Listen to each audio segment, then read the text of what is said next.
Hi, Kevin Frank here.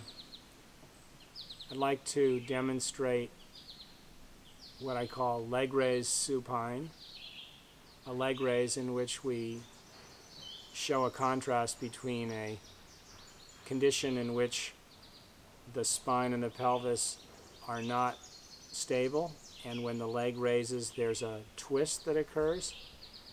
We're also going to show the condition in which someone uses a common tendency to put tension in the abdominal wall and see whether that stabilizes and what the consequences are, and then demonstrate what happens if someone does a pre-movement, a preparation to move, that brings the spine and the pelvis into a place of stability for raising the leg that doesn't require tension in the abdomen and actually promotes what we call a stability that has eccentricity, meaning a qualitative elongation in the body.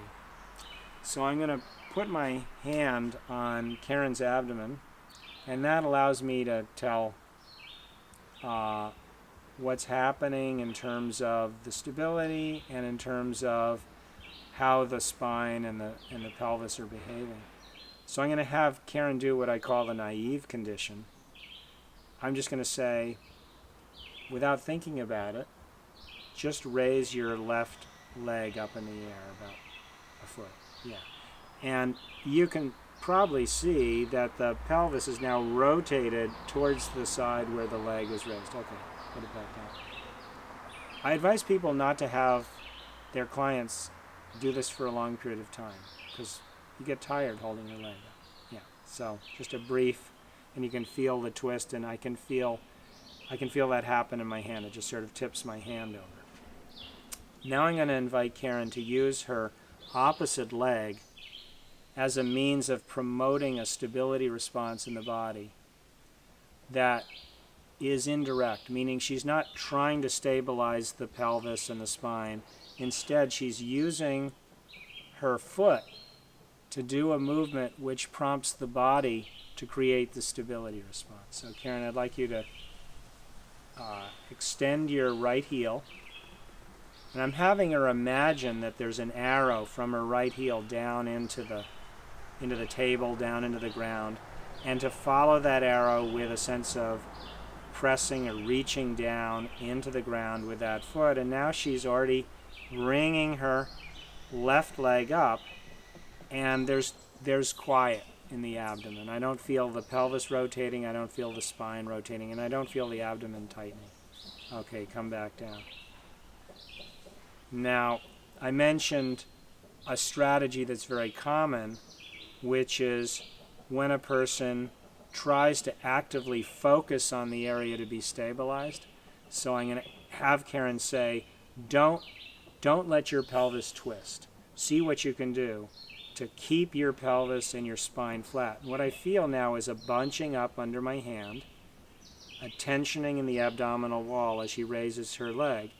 And now watch as she comes back down, you'll see the pelvis rolls back. So even though she was working very hard, and she's strong, she's a dancer, the approach, the concentric approach, where she's using a focus on the area that she wants to stabilize, doesn't really have the beneficial effect, and there's a lot of tension and shortening that comes into the front of the body.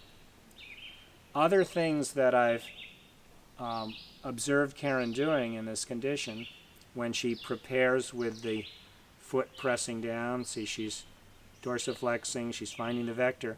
She's also preparing by feeling a sense of weightedness, a sense of settledness of her trunk into the table.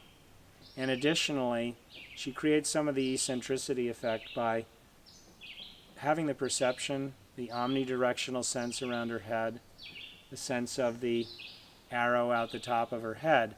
So the body, when she's pressing down, has an additional piece of information that is about the space beyond her head and the space around her head and the weight in her trunk and her spine.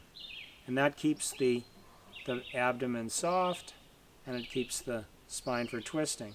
So this is a very practical way for people to gain an intrinsic form of stability that doesn't require you thinking about it, so it shows up automatically. Now I'm going to demonstrate what happens if I had her press down like she did and do the preparation to move and raise, and she raised it up, but things still weren't stable. Then we want to make the whole stability exercise easier. And so in a moment I'm going to show you how we do that by making the lever arm shorter and making the movement simpler and easier.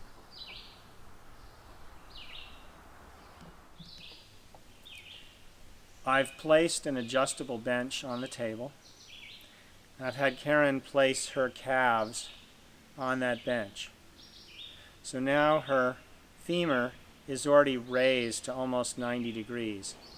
So the task of doing hip flexion is hugely reduced, and the weightedness of what she has to lift is effectively less. So in this condition, I'm going to have Karen now switch legs. I'm going to have her press down with her left calf. I'm going to have her extend her heel a little bit just to emphasize the directionality and the sense of placement. So she's placing pressure into her left calf, and now she's raising the opposite leg off the bench. And again, it's very quiet.